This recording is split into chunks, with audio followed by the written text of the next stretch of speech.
Okay, so these are the stock ESEE handles. They are kind of shiny just from the oil from my hands, and then I have kind of sanded them to clean them up over time, so they have developed a polish. But as hopefully you can see, there's nothing wrong with the stock ESEE handles.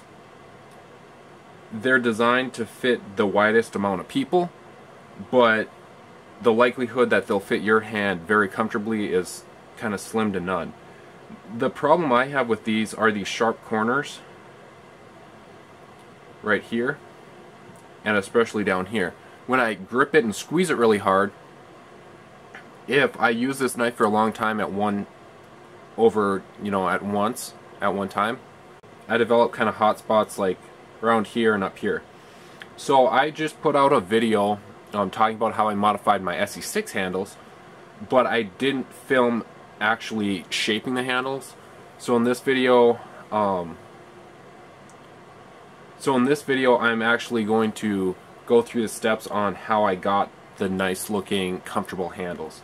So all I did is I'm outside in my workshop and I have a chunk of 2x4 right here. So you can start with either side, but I just used a Jorgensen Easy Hold 6-inch quick clamp, and it holds it in pretty tight.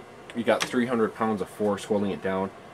The reason I screwed a 2x4 to the workbench is because the jaw capacity of this clamp made it hard to clamp both the knife and the workshop and the table. You don't have to do this step, I just did it. Next, I use these sanding belts, 120 grit, 1" by 30 from Harbor Freight. I'm just going to use the, I still have, this one's been well used, but I'm just going to try and wear it all the way out before I use a new one. So this isn't a brand new belt, but it's still going to take off quite a bit of material. So all I did was I flipped it inside out, so you pretty much have the 120, and you have the backing facing you. So then I put it here on the handle, and you can just pick any area of the belt.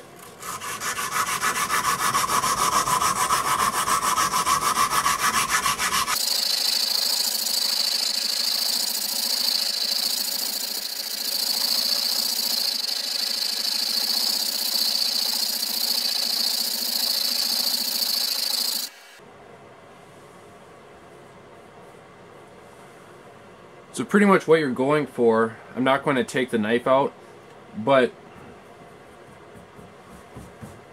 you'll see your newly sanded area, and I worked it down about a 1/32 inch away from the knife tang, and I'm just checking for consistency on both sides.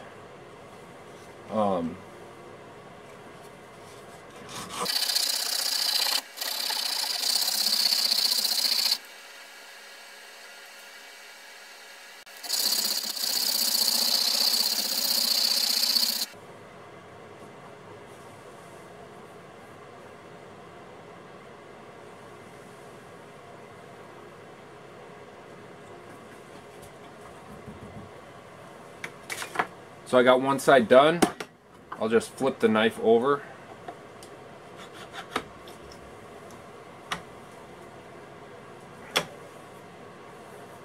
Okay, so this is the new side. I'll repeat the process and then I will get back to you.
So the end result should look like that. Might be kind of hard to see, but my newly sanded area is worked all the way to the tang on both sides, about 1/32 inch away.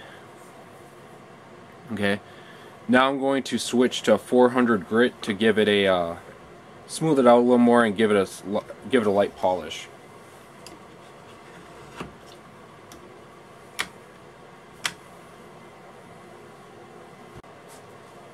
So this is a lightly used piece, but it should work for this application. So you just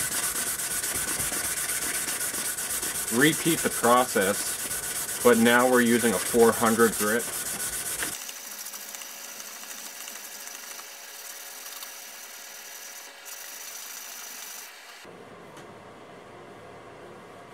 Doesn't take that much time, a minute or two each side.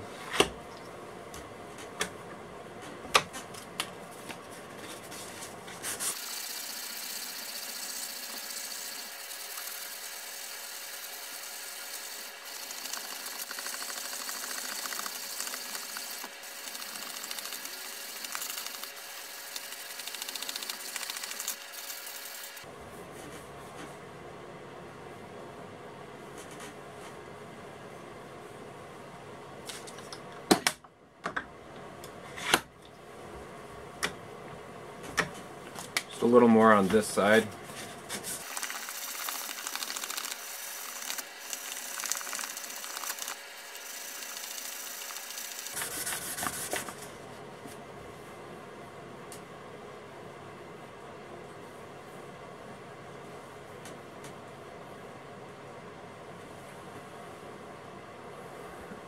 Okay, so now that that's done, you can wipe off some of the dust if it bothers you.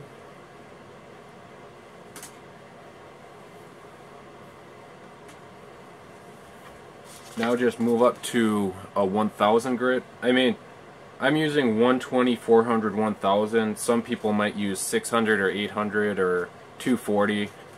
That's just the combination I'm using. With the 1000, it's just a pretty quick sand.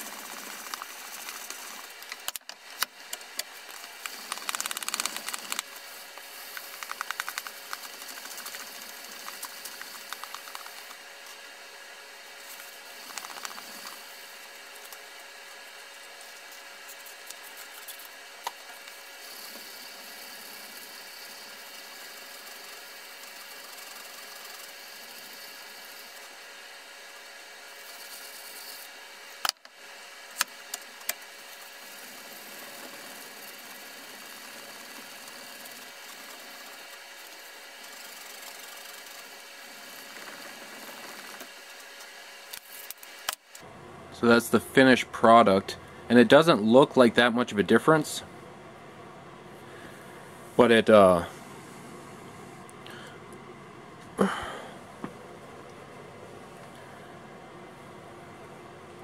really makes all the difference. It's just the lightest amount of sanding. This project, I mean, just right now it took me like 10-15 minutes, super quick. And it's way more comfortable right now. This is my second ESEE Izula 2, so I've already done this on my first one, but I like consistency, so I wanted them both to be the same. But it's 1,000 times better right now, and I still recommend, you know, I have pretty large hands. It encapsulates almost the whole handle, and I still recommend the ESEE Izula 2 for the best small neck knife, everyday carry, fixed blade, backup companion knife, whatever the fuck you want to call it. I still recommend the ESEE Izula 2 for anyone with like pretty large hands. If you have a little bit smaller hands, it will still be comfortable. You'll just have a little more handle sticking out. But I like the amount of meat. There's enough meat on this without it being too bulky. So this handle, you know, for somebody with big hands will feel small, but the handle has to match the consistency of the blade. So this is a small, delicate knife, so it's only a given that you have a smaller handle. But with that being said, it's a small handle, but it's very good size for somebody with like pretty large hands. That's one thing I like about Becker knives and ESEE knives, are the handle sizes are pretty comfortable. The SE3 and the SE4 handles are a little on the line of being too small for their given blade length, at least for me. But the Izula 2 for the 2.5-inch blade,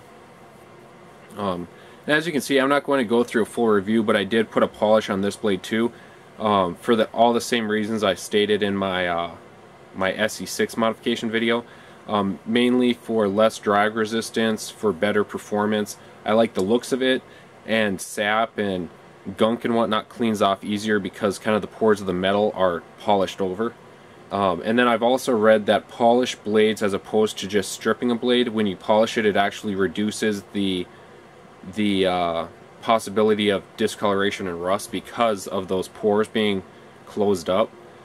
So the rust resistance of this compared to the blade coating is a lot less, or your blade's more likely to rust, but I think this is the best bet to go.